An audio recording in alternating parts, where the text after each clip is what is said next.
শিশুদের খেলাধুলা ও সৃজনশীলতা চর্চায় অভিভাবকদের প্রতি আহ্বান জানিয়েছেন ঢাকা ৬ আসনের বিএনপি মনোনীত প্রার্থী ইশরাক হোসেন। বিএনপি সরকার গঠন করতে পারলে প্রতিটি ওয়ার্ডে মানসম্মত খেলার মাঠ নির্মাণ করবে বলে জানান বিএনপির এই নেতা। সোমবার রাজধানীর গ্যান্ডারিয়ায় শহীদ রাষ্ট্রপতি জিয়া রহমানের জন্মবার্ষিকী ও সাবেক প্রধানমন্ত্রী বেগম খালেদা জিয়ার স্মরণে দোয়া মাহফিলে এসব কথা বলেন তিনি।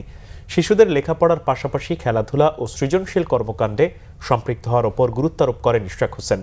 শুধু পড়াশোনার চাপ নয়, শিশুদের যে বিষয়ে আগ্রহ আছে তাতে উৎসাহ দেওয়ার আহ্বান জানান অভিভাবকদের প্রতি। বিভিন্ন এলাকায় যেসব মাঠ রয়েছে সেগুলোকে মানসম্মত করার কথাও বলেন বিএনপির এই প্রার্থী। শিশুদের সুস্থ মানসিক ও শারীরিক বিকাশই ভবিষ্যৎ সমাজ গঠনের মূল ভিত্তি বলেও মন্তব্য করেন তিনি।